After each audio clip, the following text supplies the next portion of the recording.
And welcome to Let's Chat with Tony and Simon. And we've got a special guest on tonight. We got Jodi, and actually it's today. Why did I think tonight? That's a good question, which I'll have to ask myself one day. We're in Melbourne now, and we've got our freedom. So I hope everyone's taking that seriously, and we're able to meet up with all the people that we couldn't meet up with before. All right, let's get started.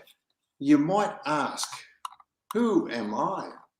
I am Tony Neal, and what I do, my business is all about well-being, and I love to help individuals, business owners with customized retreats, workshops, and consultations to maximize their feelings of vibrance, purpose, happiness, and success.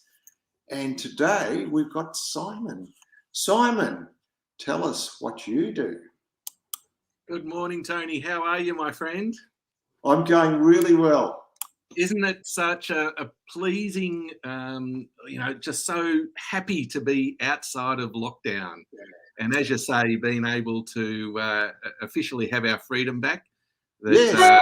Number one, we can get out and visit our clients, and we can go and see our family members too, which is such a beautiful thing. So it's certainly lovely. And for those that don't know me, my name is Simon Bowden, and I'm an international marketing business coach with over 25 years experience, which makes me a master coach. My mission is always to help my clients identify their aspirations and visions, strengths and blind spots, help them make informed decisions and take action when needed to ultimately fast track them towards their personal goals. My coaching caters for executives and directors to entrepreneurs, small business owners and beyond. Whatever your situation, I'll help you build on your strengths and get clear on how you create a profitable future. And as you know, Tony, I love what I do and I'm passionate about helping my clients succeed. So there you go, Tony. And you do, because you're my coach as well. Exactly. We've done a marvelous job together.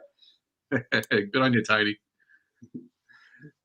Well, please permit me to read out what our mission, should we dare accept it.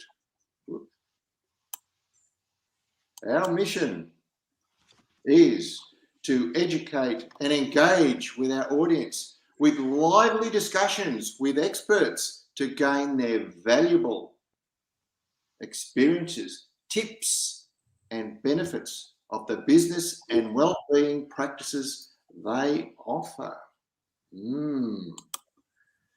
So we've got a special guest on today, and her name's Jodi. Hello, Jodi. Come and introduce yourself. Jodi Woelkerling, and thanks for having me on, Simon and Tony. You're That's welcome. beautiful, Jodi. And just let me please read out Jodi's bio. She has worked in a financial and educational services and product-based organisations in various managerial roles, from quality assurance through to financial management, business banking and branch management for more than 2 years. For more than 25 years, beg your pardon. Decades of experience in the corporate world has shown her that resilience is a key feature of every enduring, successful individual and every organisation culture that is productive and collaborative over the longer term. While she was capable of doing those roles, feeling the effects of stress was a constant part of most of her working life. A few years back, she was very close to burnout and had a light bulb moment where she realised there had to be something better.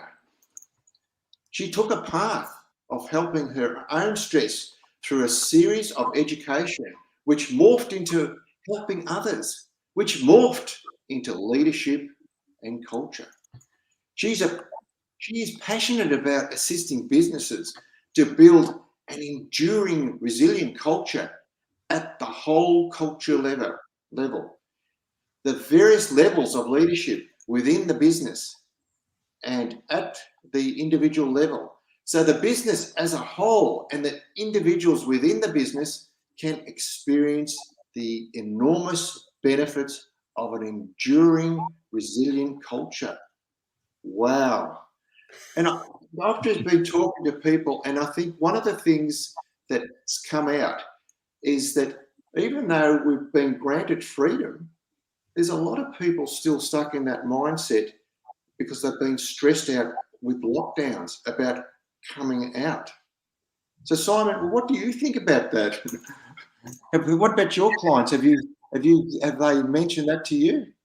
Yeah, look, for me, a lot of my client discussion recently, even just in the last 2 weeks even, is still that uncertainty. You know, what's going to happen? What's going to, you know, are we going to go back into lockdown? Are we going to have other issues that are going to come back to bite us? You know, even to the point where, you know, some of my clients are even reluctant to spend money at the moment because of that uncertainty. They're still not really quite sure, you know, how to move forward. So, you know, they're in a mode at the moment of just trying to stay afloat and being very careful with what they do. That's right. I think stress is one of the big problems. Yeah. And I'd just like to help Jodi here, because Jodi's been a leading example for us. And just bear with me for a second. She's actually just written a book which has just got out to market. And I've been reading that book, and I tell you, Simon, there's some really great gems in there. Good. Can I just, before we get started, can I just permit me just to read out a couple of the chapter headings? And I just loved how it's structured, your book there, Jodi. It's absolutely marvelous. Chapter 1. Even with all the culture initiatives that we have implemented, we still struggle with the issues of low engagement and high turnover.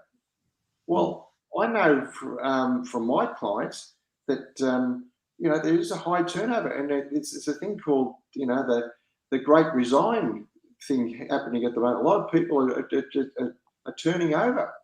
So, this is going to be a massive thing. What about you, Simon? Have you, from your clients, is that ring true? Like, there's been turnovers and things? Yeah, look, absolutely. I think stress in itself is just a stumbling block. It's a hurdle, and the clients are not really necessarily, do they have the tools to be able to jump those hurdles? And stress is a big issue because, you know, if you don't deal with it, it gives you a downward spiral, and we've got to be really careful of that. Yeah. Anyway, there's lots of other interesting chapters, so I fully endorse this book. I love this book. It's just got so much things in there. But I'll have to get my hands on it. I'll have to get my hands on a copy of that book. That's right. Pop one in the post to you, Simon. Sounds good. I look forward to reading it. All right. Jodi, perhaps you can just tell us a little bit about yourself in terms of the history of your own challenges with resilience. Over to you. So as you mentioned in the introduction, I've held various positions of leadership and responsibility over my working career. And while I could do those positions and probably in most cases do them quite well, I actually didn't realise at the time, but I was almost, goes up and down a little bit, but fairly regularly in a state of a fair bit of stress. And then a few years back, I hit quite a bad point in terms of that, was very close to burnout, had physical symptoms, was affecting general well-being, relationships, all that sort of stuff. And as you mentioned in the intro, I had what I call a light bulb moment or an aha moment. It went, my gosh, there has to be something better than this. So my focus on resilience and building cultures that help people with resilience has very much come out of my own personal challenges, which actually gives me, I think, an edge to be able to talk to people from that level of I've been there, both from an organisational kind of structure that leads to stress a lot of the time, but also from an individual point of view. Yeah. So, Jodi, what in regards to resilience, what's your definition of that? Yeah, it's interesting. So I look at it on a couple of different levels. You want to basically build practices and states of being in yourself so that you can stay in a state of calm and not feeling stressed as much as possible. And there's lots of things that you can do in your life to build up your ability to do that. That's the first side. The second side is there are very few people in the world are going to be Zen 24/7. There's going to be things that cause us to feel stressed.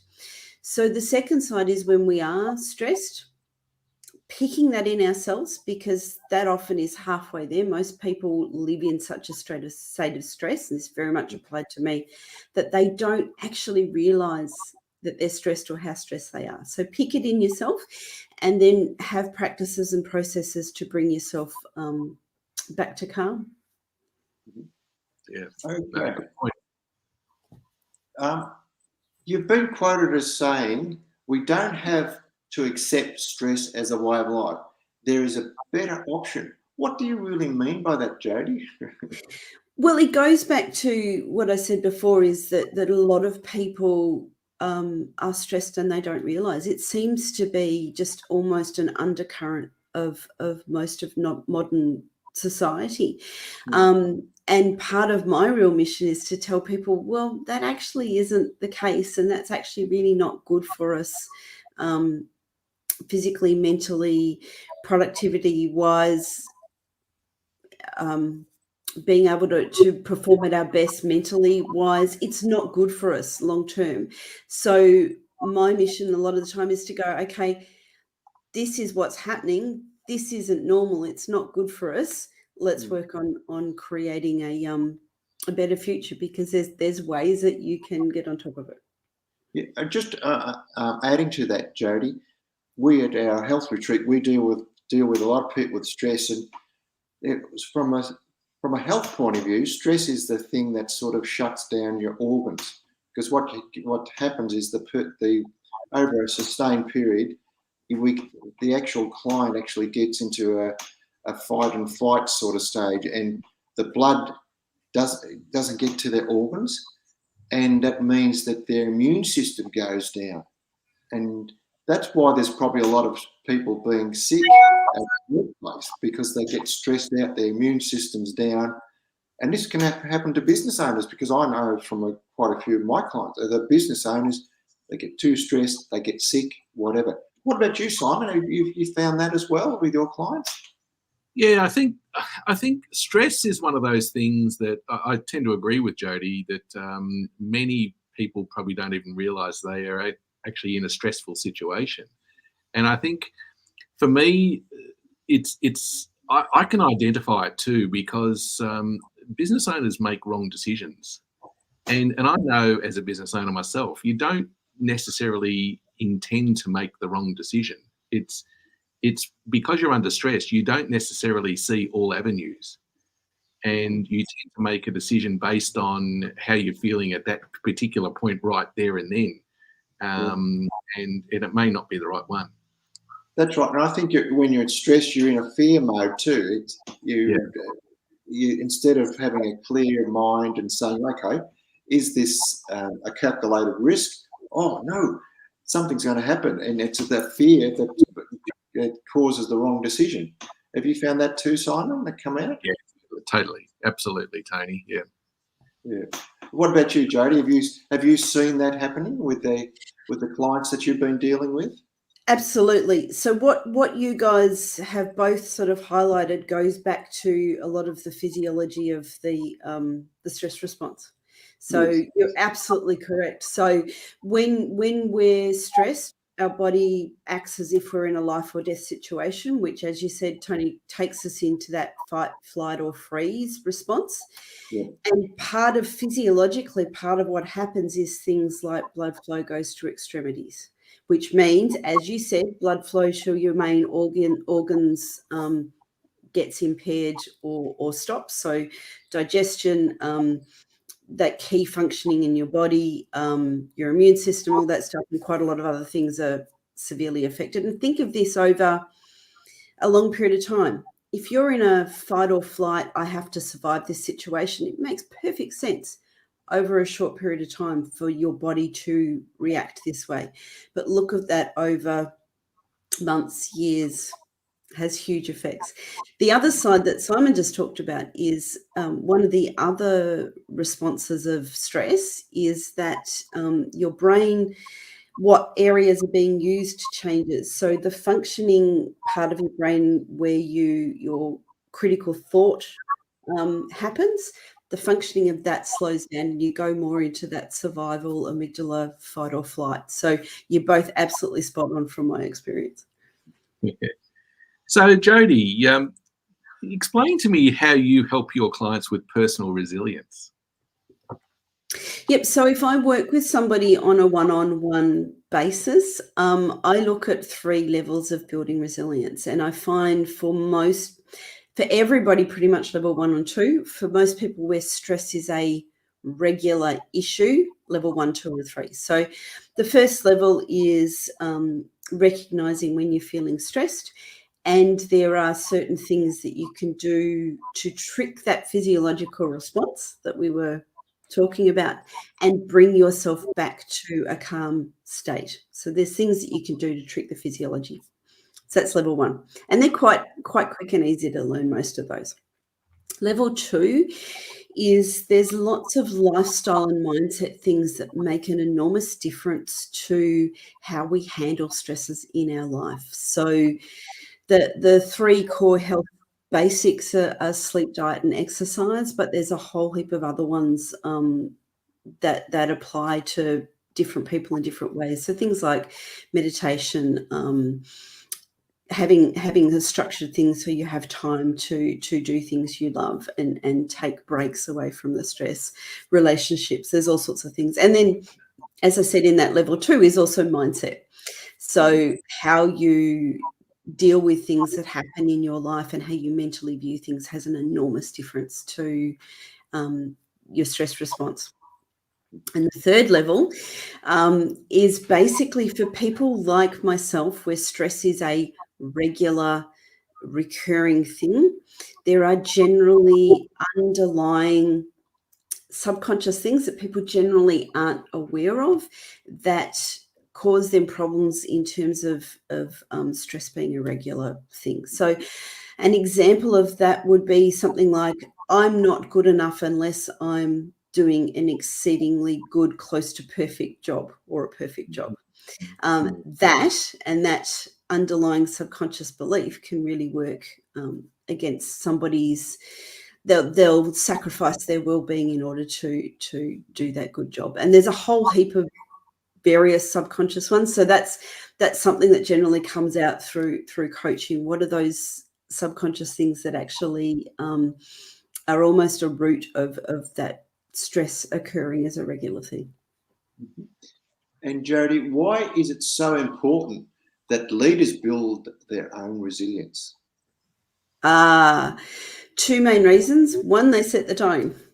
Yeah. So they set the norm. They set the example basically for their team and for people to follow. So they set that vibe and that permission or not permission for certain things in their team.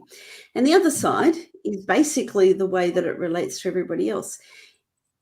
You basically keeping yourself in a state of resilience and out of that stress response means that you can perform at your best for things like we're talking about the thinking part of your brain or your general health and well-being. So resilience means that the leader can perform at their best and they're also setting that tone for the rest of their team. So just in that on that point, Jodi, in organisations, what do you see as the biggest or most common problems in creating a great culture? And perhaps if you could use an example. Yeah, there are lots of them. So it very much in businesses, it depends on the culture of that organisation. But some of the real common ones are things like a lack of psychological safety. So Tony mentioned my book. There's one chapter in the book that focuses on psychological safety.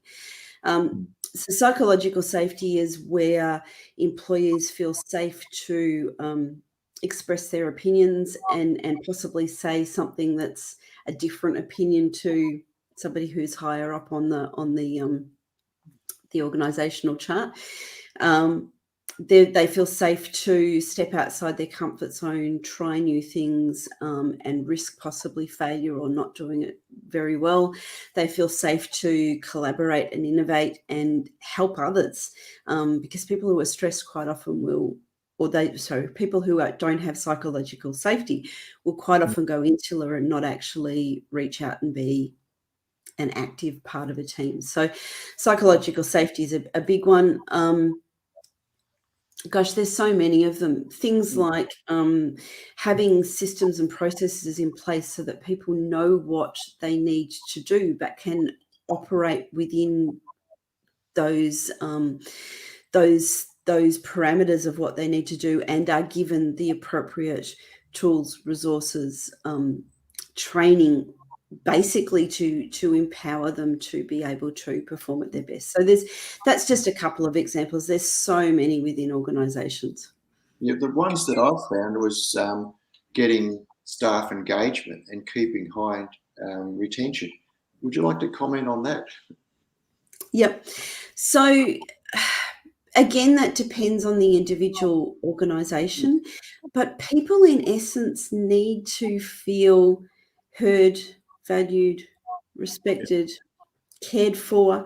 So as a general rule, you want to put things in place in your culture that actually fosters that in your people. Now, that's very easy to say. Actually doing that in an organisation, especially a very large organisation, there's a lot more to it than that. But that is the essence. People want to feel cared for, heard, valued. And there's things that you can do as leaders from a individual leader point of view, but also from an organisational point of view to create that. Okay. And how would you recommend businesses proceed if they're concerned about stressors and the effects of stress on their organisations? Yep. So they need to find out what's going on. Now, how do you actually do that? Well, there's what I basically recommend to people is a combination of qualitative and quantitative ways of working out what's going on. Now, traditionally, organisations will do things like send out engagement surveys. That's part of it, but it's nowhere near the full picture. You have to look at that and a lot of the other key statistics. And then by qualitative, really find out what's going on with those people, and really get that observation and that personal connection to actually find out from people what's actually going on. So the first steps, find out what's going on. Second steps, actually put things in place to address those things, highlight the things that you're doing well and to work on the things that need work. And then it's an ongoing process. Relook at it a couple of months down the track. How are we going? Change what you're doing. But the first step always is, what are we actually dealing with here? What's our culture? And it's not something that is an engagement survey will give you the full picture. It won't. Yeah, no, that's a really key point there, I think, Jodi, and I think you've really nailed that particular point. It's not as easy as just sending out a survey and expecting your staff to fill it in to how you want it. So, and I mean, it all comes down to, the way that you write even the questions. I mean, I mean, I've seen examples of questionnaires being written by the management, and of course they're written in a way that basically just gives them the answers they want. So it's not it's not necessarily the right way to go about it, and I understand where you're coming from that. What are some of the key features of great leadership and great working culture, Jodi? Okay, so basically, some of it I've touched on already. Creating that culture that people feel cared for and heard. From an individual leader point of view, to me, a lot of it comes down to the leader really developing their emotional intelligence. And that means their own, so there's two sides of emotional intelligence. There's their own knowledge of themselves and their own development of themselves. So what triggers them, what makes them perform at their best, what are their strengths, what are their weaknesses, and really work on themselves and how they relate to how they interact in the world. The second side is how they interact with others. So how they actually really develop those relationships and productive working relationships with other people around them. So from an individual leader point of view, definitely emotional intelligence. From a cultural point of view, as I said, find out what's going on and create that culture where people feel heard, valued, cared for, supported, respected. Somebody's got their back. Somebody's invested in helping them to develop their career if that's what they want. Yeah. And the only way you're going to find that is actually really connect with those individual people and find out what's important to them. Yeah, lovely. Well said. Well said, Jodi. And just final question, with your book, how do they find that book? Where do they go to get it? Yep. So the best way is to go onto my website, which I'm sure you guys will have it in the show notes, but it's just jodiwoelkerling.com. So my name as one word, jodiwoelkerling.com. In the website, there's a book tab there, so they can find out about the book and order it through there. And there's also information around various ways that I work with businesses or individuals, and around, so there's blogs and previous interviews and that sort of stuff on there as well. So it's a good one-stop shop for all information around Jodi. Fantastic. Now, this is a cracker of a podcast. I noticed that we've run a little bit over time. Jodi, if there's one thing that you'd want to tell the audience, what would it be? I think basically it's what you brought up as one of the early questions, Tony, is that we don't have to accept stress as a way of life. It's become so norm that we don't even notice it, and it has enormous effects. We need to really realise that it's not the way we should be living our lives, and there are things that you can do to either personally or work situation wise to create a better reality when we're not living in that state of stress. Beautiful. And Simon, what's your main takeaway from today? Well, look, I was actually busily writing here while Jodi was talking, and I've written some notes down here. And one of the reminders, I suppose, from my point of view, was the reminder that people living with stress don't even know that they're going through stress or suffering from stress. That was a great eye-opener for me, actually. So thanks, Jodi, for that. And the other one is, to help your stress, for sleep, diet, and exercise. I think for all of us, we all know that, 90% of us know that that's what we need to do, but we don't do it. And I think, again, that's a great reminder for me as well too, Jodi. So I really appreciate that. And so, yeah, back over to you, Tony. Thank you, Simon. And my main takeaway is all about stress, because that's what we deal with all the time at our retreats. People are just so stressed out. And you're right, Jodi. A lot of people go into autopilot mode and don't recognise that they've got stress. And I also find it from the business culture sort of way is that a lot of staff are asked to work so hard, but they're not necessarily recognised for that. And I think I've read that in your book, which is another thing. It's just get the right balance, especially with what's been happening in Melbourne, like with the record lockdown. You may not be aware, audience, but there's been a lot of suicides, which has been happening. A lot of businesses have closed down.